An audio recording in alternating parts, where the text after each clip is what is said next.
محمد صلی اللہ تعالیٰ علیہ وسلم ایک مدت سے تنہائی میں رہنا پسند کرنے لگے تھے۔ زیادہ تر ہیرا کے غار میں وقت گزارتے، ہفتوں گھر نہ آتے۔ ایسا لگتا گویا حضور صلی اللہ تعالیٰ علیہ وسلم کو دنیا سے نفرت ہو گئی ہے۔ حضور صلی اللہ تعالیٰ علیہ وسلم بچپن میں اپنے چاچا ابو طالب کے ساتھ شام دیش میں تجارت کے لیے تشریف لے جاتے رہے۔ جوانی میں حضرت ختیجہ کی تجارت کا مال لے جاتے تھے۔ آپ سچے اور امانت دار تھے۔ کاروبار میں معاملہ اتنا صاف رکھتے تھے کہ کسی کو بھی کسی قسم کی شکایت نہ ہوتی، سب خوش رہتے۔ جو ایک بار آپ صلی اللہ تعالیٰ علیہ وسلم سے معاملہ کر لے، آپ کے اخلاق کا قائل ہو جاتا۔ صرف مکہ ہی نہیں، یمن، برشا، شام کے ملک میں بھی حضور جہاں جہاں تشریف لے گئے اور جن لوگوں نے آپ سے معاملہ کیا، سب آپ کی تعریف کرتے۔ اکثر لوگ آپ کے ساتھ تجارت کا مال کر دیتے۔ آپ پوری ایمانداری سے مال بیچتے اور پوری قیمت مالک کو دے دیتے۔ اس سے آپ کی سچائی، ایمانداری، دیانت داری، اچھے اخلاق کی عام شہرت ہو گئی۔ یہ شہرت اتنی بڑھی کہ دنیا نے آپ کو امیر تاجر کا لقب دیا۔ ہر جگہ آپ اسی نام سے مشہور ہو گئے۔ آپ وعدے کے اس قدر سچے تھے کہ جو وعدہ کر لیتے، ہزاروں مصیبتیں اٹھانے پر بھی اسے پورا کرتے۔ آپ کی دیانت داری پر لوگوں کو اتنا بھروسہ تھا کہ نقد روپیوں کے علاوہ قیمتی چیزیں بھی آپ کے پاس امانت رکھ جاتے تھے اور جب ضرورت پڑتی لے جاتے۔ ہر چیز اپنی اصلی شکل میں ملتی۔ آپ کی اس دیانت داری اور امانت داری کی شہرت عام ہو گئی۔ حضرت ختیجہ نے بھی سنا، تجارت کے کاموں میں امتحان بھی لیا۔ آپ صلی اللہ تعالیٰ علیہ وسلم کے اچھے اخلاق، پاک بازی، شرافت، دیانت اور امانت، شرافت کا ان پر ایسا اثر ہوا کہ خود نافیہ نام کی عورت کے ذریعے شادی کا پیغام دے دیا۔ حضرت ختیجہ بنت خویلد بہت شریف خاتون تھی۔ ان کا خاندانی سلسلہ 5ویں پیڑھی سے حضور صلی اللہ تعالیٰ علیہ وسلم کے خاندان سے ملتا ہے۔ وہ بیوہ تھی، بہت شریف اور پاکیزہ اخلاق تھی۔ لوگ ان کو طاہرہ کے نام سے یاد کرتے تھے۔ دولت مند اتنی تھی کہ جب مکے والوں کا قافلہ تجارت کے لیے روانہ ہوتا تو اکیلا ان کا سامان تمام قافلوں کے سامان کے برابر ہوتا تھا۔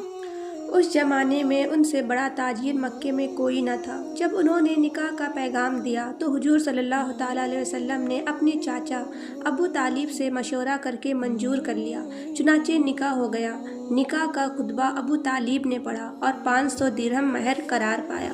کیونکہ حضرت ختیجہ مالدار تھی، خوبصورت اور پاکیزہ اور عرب کے اونچے خاندان سے تھی، اس لیے اکثر لوگوں نے ان سے نکاح کرنے کا ارادہ کیا تھا، پر انہوں نے تمام درخواستیں رد کر دی تھی۔ شاید ان کا نکاح کرنے کا ارادہ تھا ہی نہیں، پر حضور صلی اللہ تعالیٰ علیہ وسلم کی امانت و دیانت اور اچھائی اور اچھے اخلاق کی شہرت سن کر ایسی نچھاور ہوئی کہ خود نکاح کا پیغام دے کر نکاح کر لیا۔ نکاح کے وقت حضور صلی اللہ تعالیٰ علیہ وسلم کی عمر 25 سال اور حضرت ختیجہ کی عمر 40 سال تھی۔ حضرت ختیجہ سے آپ کے 2 لڑکے قاسم اور طاہر پیدا ہوئے اور بچپن ہی میں انتقال کر گئے۔ قاسم اس حد تک بڑے ہو گئے تھے کہ سواری وغیرہ پر سوار ہو سکتے تھے۔ قاسم کی وجہ سے آپ کا لقب ابو القاسم مشہور ہوا۔ حضرت ختیجہ سے آپ کی 4 صاحبزادیاں حضرت فاطمہ، حضرت زینب، حضرت رقیہ اور حضرت ام کلثوم ہوئی۔ ان میں حضرت رقیہ سب سے بڑی تھی۔ حضرت زینب کا نکاح ابو عاص بن روبت سے ہوا تھا۔ حضرت ام کلثوم کا نکاح حضرت عثمان غنی رضی اللہ تعالیٰ عنہ سے ہوا تھا۔ ان کی وفات کے بعد حضرت رقیہ حضرت عثمان سے بیاہی گئی۔ اسی وجہ سے حضرت عثمان کا لقب ذوالنورین تھا۔ حضرت فاطمہ سب سے چھوٹی تھی۔ آپ کے چاچا ابو طالب کے 3 بیٹے عقیل، جعفر اور علی تھے۔ بال بچے دار تھے، تنگی کے ساتھ وقت گزرتا تھا۔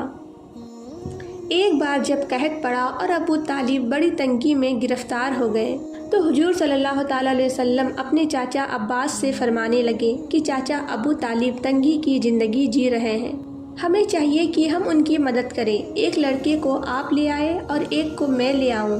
حضرت عباس رضی اللہ تعالیٰ عنہ نے منظور کر لیا۔ دونوں ابو طالب کی خدمت میں پہنچے اور ان سے اپنی خواہش ظاہر کی۔ ابو طالب نے کہا، عقیل کو میرے پاس رہنے دو، جعفر کو عباس لے جائے اور علی کو تم لے جاؤ۔ چنانچہ حضرت جعفر کو عباس لے گئے اور حضرت علی کو حضور صلی اللہ تعالیٰ علیہ وسلم لے آئے اور ان کی پرورش کرنے لگے۔ حضرت ختیجہ کے ایک بھتیجے حاکم بن حزام تھے، دولت مند آدمی تھے۔ وہ ایک عیسائی غلام زید بن حارث کو خرید لائے تھے۔ انہوں نے زید کو حضرت ختیجہ کو بھیٹ کر دیا۔ حضرت ختیجہ نے حضور صلی اللہ تعالیٰ علیہ وسلم کو بھیٹ کر دیا۔